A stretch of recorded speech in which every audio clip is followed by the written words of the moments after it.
Hey everybody, welcome to this free edition of our Trading Group weekly roundup for the trading week ending September 30th, 2022. I'm Preston Brent.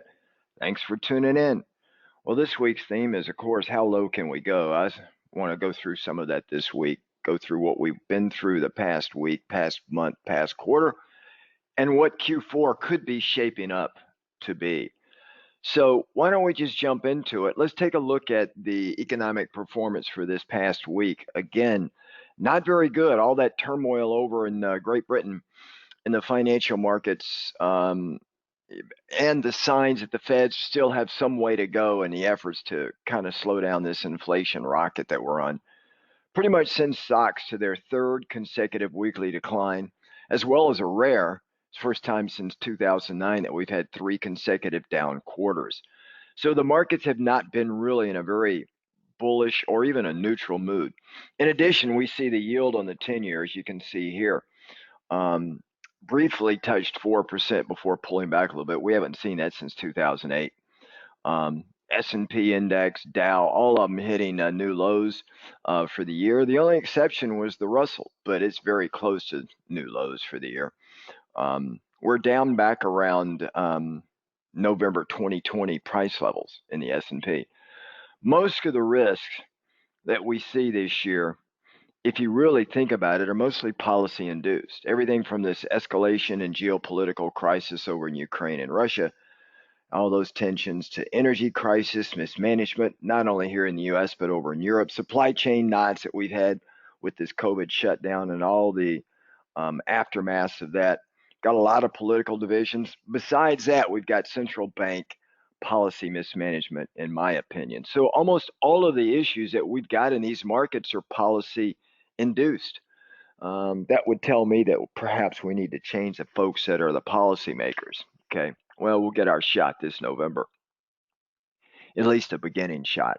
As you look at the index here, you can see everything was in the red for the year. The Russell actually did the best. But year to date, everybody's well ensconced in a bear market. NASDAQ leading the way at 32.40%. Best performers for the week, energy, still for the year and for the week. Worst, utilities really took it in the shorts this past week, 8.71%. You can see year-to-date communication services also just about 38% year-to-date to the downside. So not very good. Just very, very, very poor performance all around. Hang on one second, guys.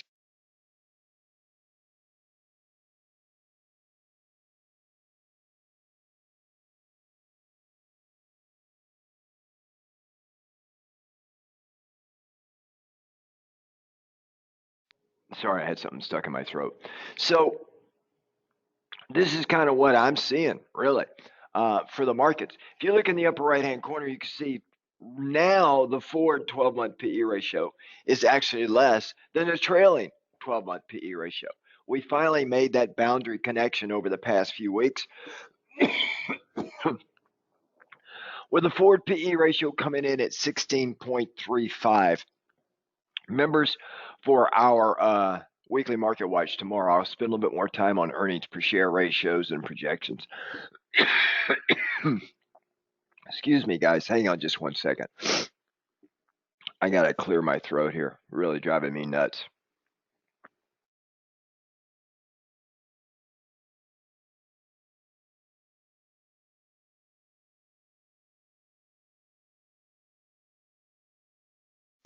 Sorry, guys.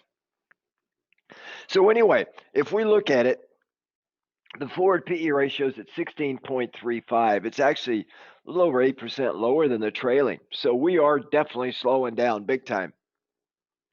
Dividend yields coming in at 1.81, 10-year Treasury, back off from the 4% down to 3.8%, but still very high. It's 199 bips higher than the dividend yield. But if you look at the earnings yield for the S&P, it's coming in at 6.33%. Now that's if you believe that earnings per share annualized number of 228.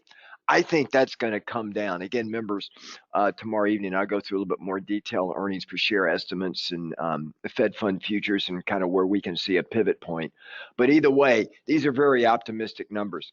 The real yield is a negative 2.53%. That tells me the Fed still have a ways to go. The current VIX was actually up for the week from the prior week. And if you look at it, the VIX closed out the week at 31.62. Really an ugly, ugly close to the month, to the quarter, and just where we are year to date, as you can see here. Of course, if we look at this, we did see this past week core personal consumption expenditures, the PCE. That's what the Feds use a lot for their inflation gauge, actually rose to an annualized pace of 4.7%, well above expectations of 4.4. And in August, we saw the PCE come in at 4.9%. So we're going in the wrong direction. Long-term inflation expectations pretty much appear to be anchored because of the consumer sentiment index measured by University of Michigan came in at 2.7. So, but I would agree with that. I think inflation will slowly come down, but it will be very slow in how it comes down. All right. Housing sector is also feeling this immediate impact of the Fed rate hikes with mortgages up. It actually, believe it or not, the 30-year mortgage actually breached 7% this past week. Really wild. But we've had these rallies in treasuries, especially after the Bank of England intervened to stabilize their bond market. So it was a big mess in the middle of the week when that happened. And then we just finished out the week to the downside. And speaking of Great Britain, let's go take a look over shore.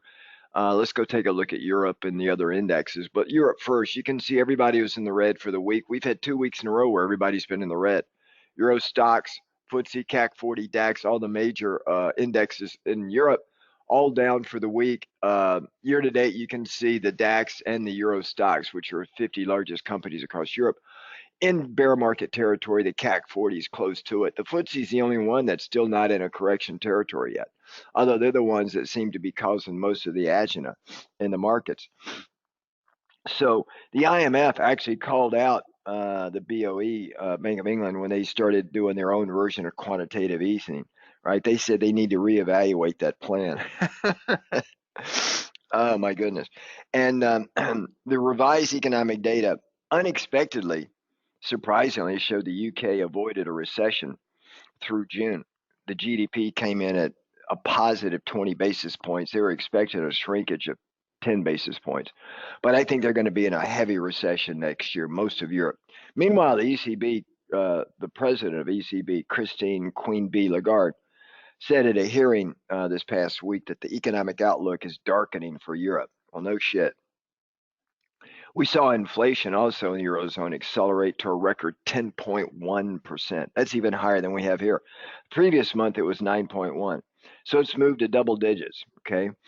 That figure exceeded the consensus estimate of 9.7. So that is showing inflation is all over this planet, right? It's just, when all these countries shut down their economy and then turn it back on again, and they put all this money, all the central banks putting all their money into the markets, this is what's going to happen. Now, if we look in the Asian markets, you can see the Nikkei, China, and the Hang Seng all in the red as well. Year to date, both China and Hang Seng in bear market. The Nikkei, the Japanese market, is almost in correction territory. We're seeing a very strong U.S. dollar working against Asian currencies, right? It's kind of weighing on the markets over there.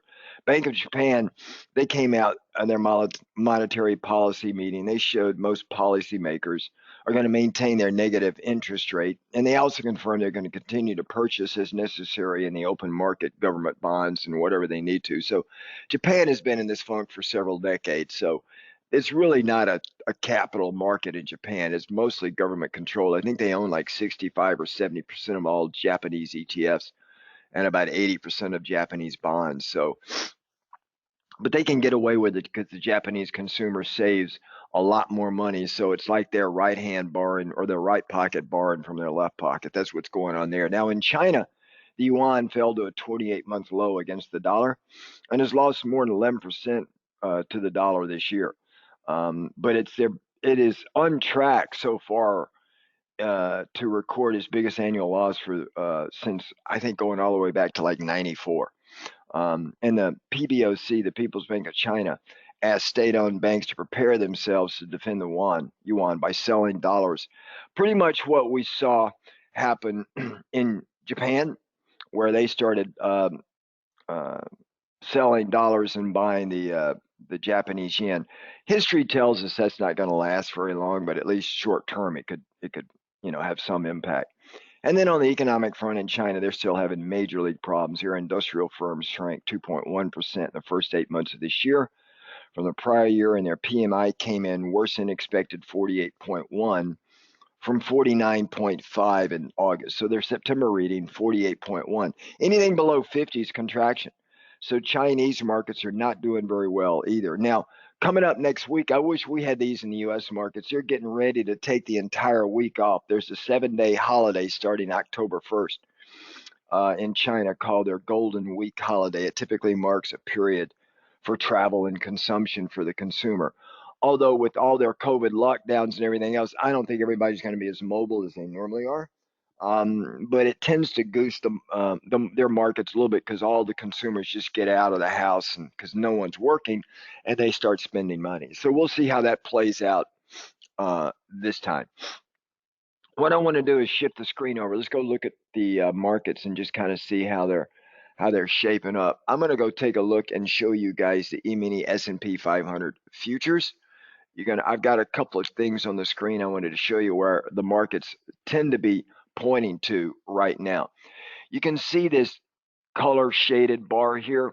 I do these on this system. It uses a combination of Gann and Fibonacci extension and time series to basically show the possible bottoming point of an Elliott wave 5. Now, it usually is at least 60%, 65% being fairly well projection. You can see right here, this was done well back into the springtime of the year, and it came out fairly close. This is the new projection based on this move off of this big run that we had starting in June, July, right, coming up to about the middle of August. And you can see the projection over here is showing us an Elliott wave 3, 4, 5 pattern with a possible 5-wave terminal rate, terminal price around 32.30 in the center here. Notice that purple line is the 50% fib node. That is if we come down to 34.68, which we're pretty darn close, that would put us at giving back 50% of the profit since the COVID lows back in March 23rd of 2020.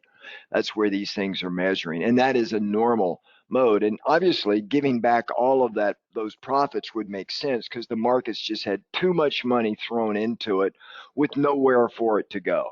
Okay, so the odds favor the markets to move down, continue to make new lows. Now, it's not without a possible rally here, but any rally is probably going to be sold. There is no divergences in the MACD. That would suggest down around this level down here. Now, the earnings per share estimates going forward 12 months into 2023, I also think are overly optimistic. Like I said, I'll review it with our members tomorrow evening, but just at a macro level, I think they're going to have to come down. And that's going to push the markets down to this level down here as a fair value for the S&P. Okay. So you can also see on these exponential moving averages, the 200 is in yellow, the red is 50. Both of them have a downward vector. So any rally up is going to be met with firm resistance on the north of current price. So now remember, any rally in a bear market usually is very fast and it can be steep, but make sure you protect your profits. Okay. And of course, you can see that we hit this low in the S&P on the 30th. We're down 25.23% on the S&P futures. If we look at NASDAQ 100 futures, you can see here that we hit a low here also on the 30th of 34.25% off the all-time highs of NASDAQ as well. We hit my target here. And of course, if I were to project out over in this area here, which I didn't do on the chart, but let's just go in and project it out right over here. You can see here that the new target is right around 10.5. Now, we've already down about 34, 35%. A little bit move lower would take us down to about 37%, 38%. The economy is still relatively strong. We are slowing down. It's been an early move all year. I know when I talk to my members about it and you look at the volatility index, we've never really had any bounces over 40 this entire year, going over 45 or 50. In a typical bear market, you'll have some really ugly 1 week moves where the VIX you scare the children and the VIX goes up over 45 or 50. This year we haven't seen that. But we're all moving down, right? And if we look at the Dow also joined the party by making new lows. Also on this Friday, you can see right here, the Dow is now down 21.9%. It's trailing all the others. It's outperforming the others, meaning it's not down as much, but it is in bear market territory, right? Now notice this is an Elliott wave 3 down. This suggests there's more downside for the Dow. One of the reasons the Dow is also struggling is about 58 to 60% of the revenues from most Dow companies, because they're internationally based, come from offshore. Europe is going to be worse off than we are. And Europe is about 24% of the annual GDP globally. The US is about 25% of the annual GDP globally. So if Europe has a strong recession, we will feel it, guys. And because you've got a very strong dollar, that's also putting downward pressure on Dow companies. So you're just seeing this, I won't call it a capitulation, but it's just been a steady grind lower day after day after day. We can expect a bounce. I would be surprised if we don't get one anytime soon, possibly into October. Okay, October, as a reminder, traditionally is the most volatile month. September is one of the worst months from a price performance perspective, but October seasonality is one of the worst for volatility. Now, vol is already up, but we could see some spikes in vol if we have some blow off bottoms down here. Okay, if we come down here and we look at let's take a look at volatility right here in the VIX. We can see how the VIX tried to get up over that 35 area. Intraday, it actually moved up to 34.91, and then we closed back down around the 30 area. But let's just go back for the entire year. If we go back and look at the VIX for the year, right here, this is the VIX for the year, right? You can see very rarely do we get over 35. Nobody got over 40, right? I mean, look at this. You can see for the year, January's on the far left, and as we come all the way across, very rarely did we, I don't think there was but one day that we closed above 36. That was back over here in March, early March. But outside of that, we generally come up over 30. We don't stay over 30 very long. The last time we held it was over here back in late April, early May, but we quickly gave it up. But by the same token, we haven't been below 20 for an extended period of time either. So we're stuck between this 20 and 30 area with some momentary bouts of scare the children over 30. But what I like to do when vol gets over 30, you may want to look at short Vega type trades, because volatility this year seems to be in an orderly fashion, or the markets seem to be in an orderly fashion. So they're moving lower, but not in the instance where you've got the really the scare the children kind of thing, right? If we come down here and we look at Treasury and look at the 30-year bond, now the bond market, interest rates are going up, so bonds are coming down.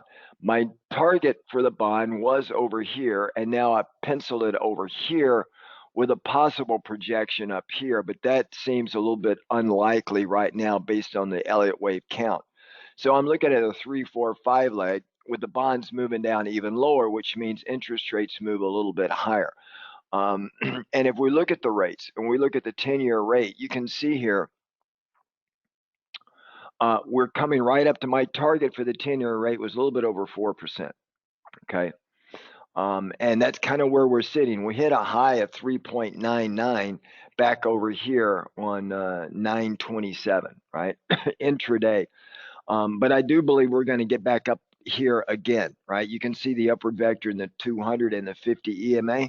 So interest rates definitely are slowing down the markets and moving money out of tech funds, growth funds into value-added funds and things like that. Okay, so that's a little bit about what I'm seeing. And of course, if we look at the currency, look at the US dollar. Now, it finished down just a little bit on Friday, but the dollar is just, it's on fire, right? The dollar is going to have a hard time holding these levels. I do believe, looking now at possibly trying to pick some bottoms off the peaks off the dollar by going long the euro, starting to make some sense to me. If we look at the euro, you can see here by the same token, you see the stair-stepped approach as I've estimated new lows, and every time we move through it, and then we move back up and test it, and then roll over. We move through it, move back up, test it, and roll back over. Same thing here. We move through it, we move up and test it, and roll back over. Same thing here. We move through it, we come back up and test it. Now the question is, we're going to roll back over. I'm not going to want to go long the euro until we clear the 50 EMA. Notice on these 50 EMAs here, we move right up to it, can't hold it, and we roll off. See, all of these 50 EMAs. Here's another one here, and then we back not until February this year. After we gave up the 50 EMA in February, right? We then really didn't give it up. We were only over it for just a few days. We've not been able to hold the 50 EMA. When we hold it and start moving away from it to the upside, currencies tend to trend, folks. You're going to want to be long the euro, short the dollar, and that's kind of where it's going to be. And of course, if we look at the British pound, they were up a little bit on Friday, but man, oh man, did this come down. $1.03 for the British pound. That was when uh, um, Great Britain came out with their unexpected announcement on going from quantitative tightening to quantitative easing to lighten the load in the bond market, their debt market. But I think it's going to roll back over again. I don't think it's going to last that long. This is an Elliott wave 3 down, so that would suggest a move up. Possibly, I don't think it'll get up to the 50 EMA, but the 50 EMA is sitting at 116. I think it's going to start to run short and then roll back over again. Okay. And then, of course, if we come down here and look at metals, if we look at gold, you can see my call down here for gold. I've shown you guys this every week. It's been down around 1600. We actually came down to 1622, and we're starting to bounce on it. We're getting what we call a poor man's bud because there's a lot of chop in the MACD. The odds do favor a little bit of a move up, a roll over, and then finally a move higher, and then maybe that may clear us for some longer term moves. But I want to see how this goes. Ever since the 50 went below the 200 EMA, we got a bear market chart. So I'm not ready to go long gold just yet. Okay. And members, I'll go through a little bit more detail on why gold is a not a play right now. It will be, but why, with inflation as high as it is, why gold is just not quite a play yet. I'll spend a little bit of time on that this Sunday evening as well. If we look at silver, it's pretty much the same, although silver is a little bit stronger than gold. You can see silver is closer to the 50 EMA. You can see right here is green, red, green, red, green, green, red, just trying to get over the 50 EMA. Couldn't do it. So if we can clear it and start moving up towards these prior pivot highs here, then I'll be more enticed to go along silver. But until we can get over the 200 EMA and hold it, then be very careful. And then, of course, the Dr. Copper, which is kind of um, a view of where the global economy is. My forecast for Dr. Copper is to move back down lower. Again, we got an Elliott wave 3, you're going to get a 4, and then you're going to roll over for a 5. So I think copper is going to come down a little bit lower as well. You can see the 50 EMA, it just cannot breach it.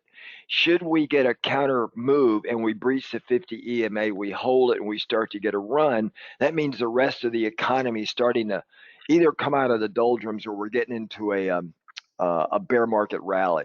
So you could trade short term here. But overall, I believe we're going to roll back over again. Okay. Now, if we look at oil, this is one of our favorites. You can see oil is in the low 80s, high 70s right now. We're coming right down. We actually almost touched where we opened or we closed last year. We have a special way of trading oil. It works out very well for us. Members, you know what I'm talking about.